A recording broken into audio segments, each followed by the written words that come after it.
Did anyone ever tell you the hard truth about life after 80? Moving into your 80s brings a quiet change that few people talk about.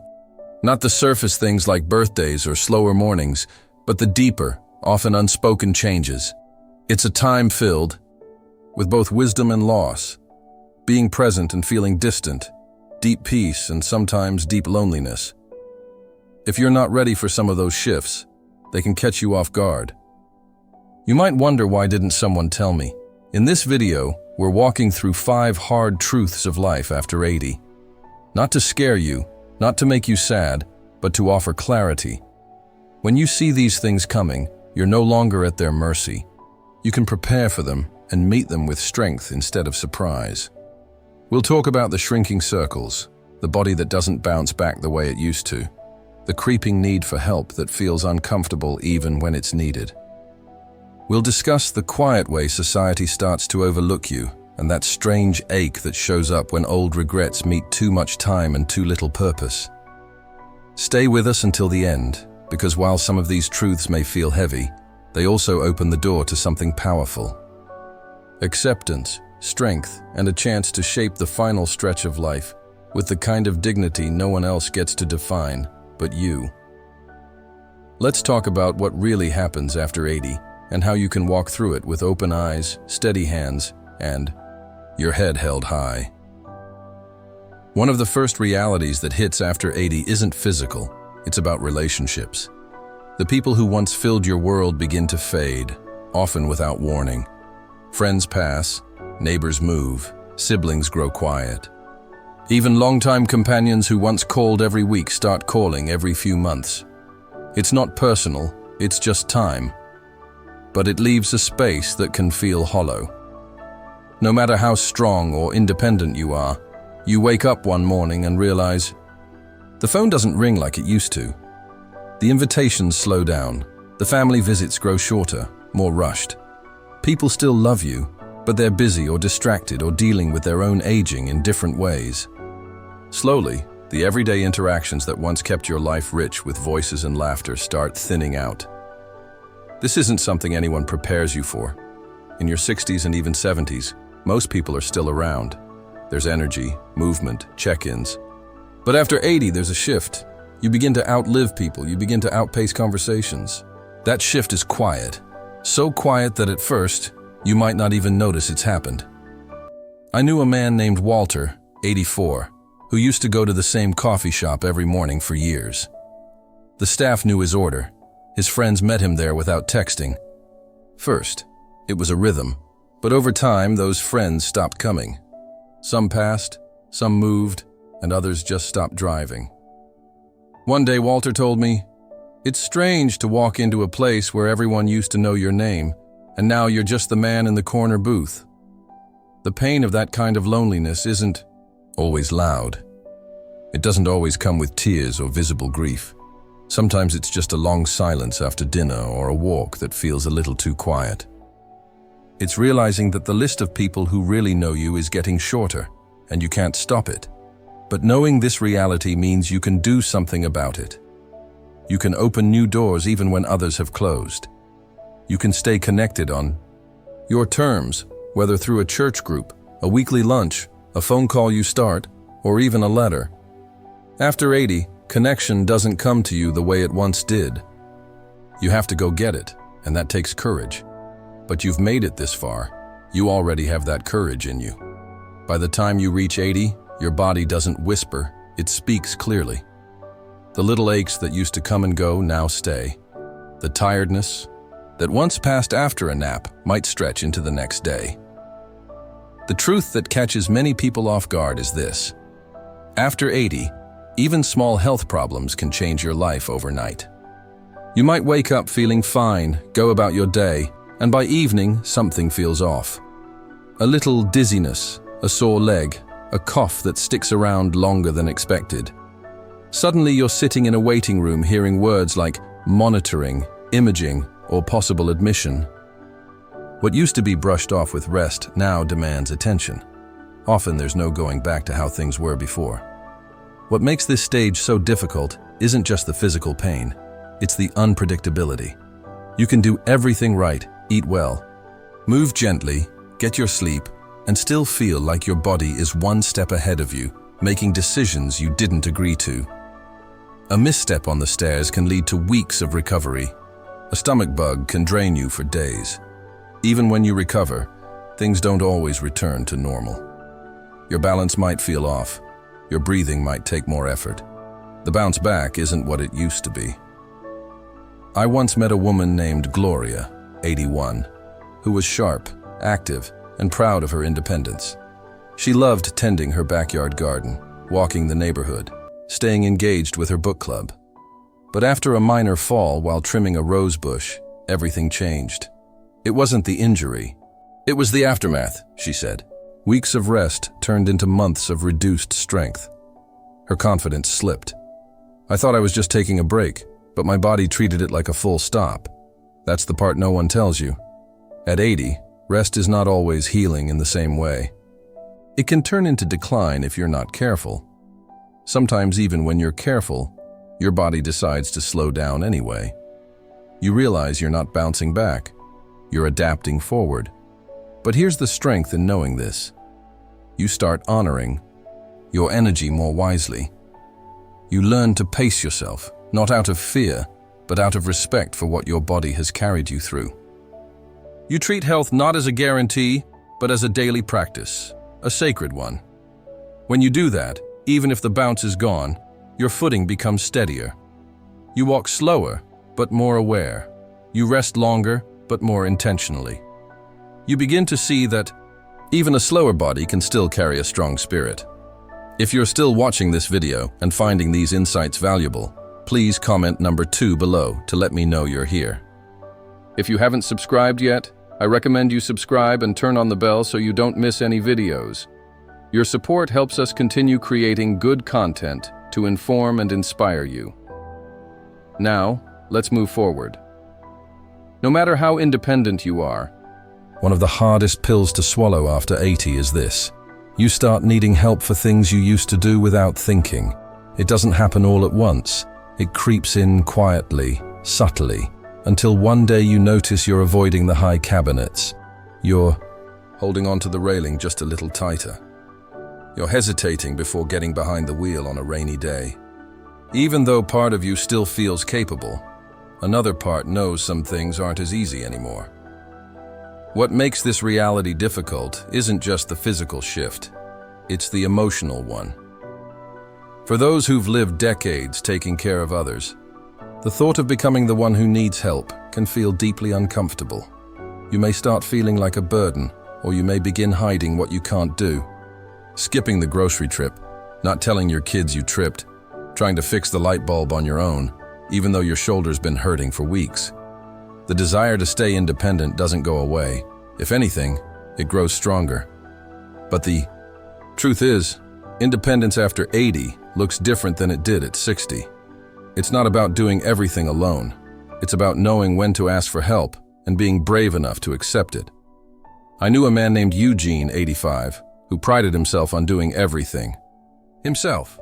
He had lived through war, raised 4 kids, built his own shed out back with nothing but spare wood and determination. But one winter, he slipped on his icy driveway. No broken bones, just bruised pride. He didn't tell anyone, but his daughter noticed something was different. She started showing up once a week to bring groceries and stay for coffee. At first, Eugene resisted. "I'm fine," he'd say. But over time, that coffee became a ritual. Eventually, he admitted something that surprised even him. It's nice not having to carry everything alone. That's the shift. It's not weakness, it's wisdom. Knowing that accepting help isn't a loss of independence, it's a way of protecting it. When you allow someone to help you climb the stairs, or drive you to the doctor, or carry that heavy bag, you're actually giving yourself more years of doing what matters most. Not all help has to come from people. It can be a grab bar in the shower, a stool in the kitchen, a reminder on the fridge. These little supports don't take away your dignity, they preserve it. After 80, the bravest thing you can say might just be, "I could use a hand." The older you get, the more strength you show by choosing safety over pride, peace over struggle, and connection over isolation. One of the more painful realities of life after 80 isn't about your body or your memory. It's about your presence. Slowly, you begin to feel invisible, not to the people who love you maybe, but to the world at large. The cashier looks past you to the person behind you. The doctor talks to your adult child instead of you. The server at the restaurant assumes you can't hear or think or decide for yourself. It's subtle at first, then it becomes more frequent. Even if you try to brush it off, it lands somewhere deep.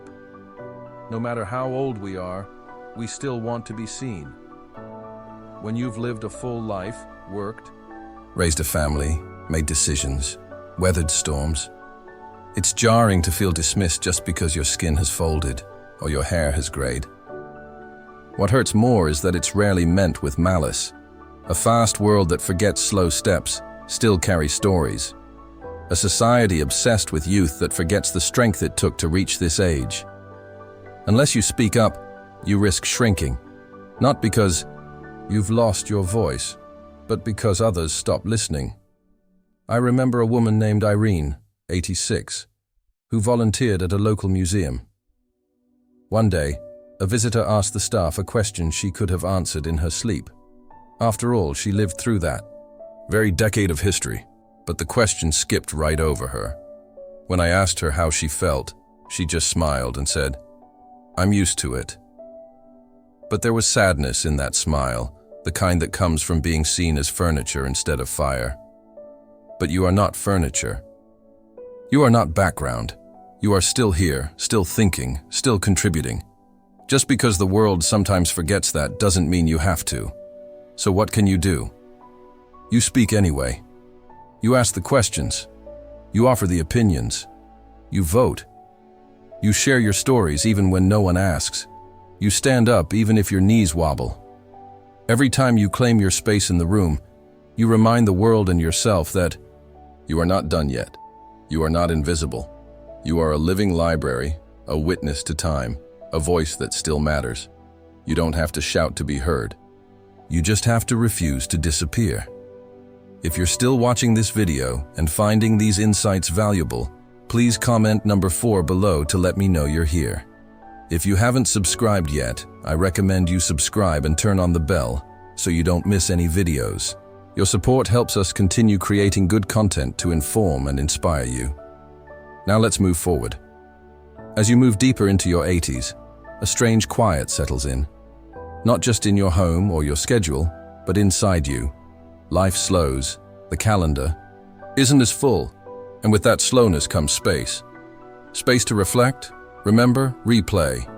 That can be beautiful, but if you're not careful, it can turn into something heavy. Not the loud, dramatic kind, the quiet kind. The, "I wish I'd spent more time with them" kind. The, "Why didn't I take that chance when I had it" kind. The kind that shows up when you have time, but not always the energy or freedom to do the things you once postponed. This isn't something people talk about much. We celebrate the wisdom of aging, the freedom of retirement, the joy of grandchildren. All of that is real, but so is the lingering question that often goes unspoken. What now?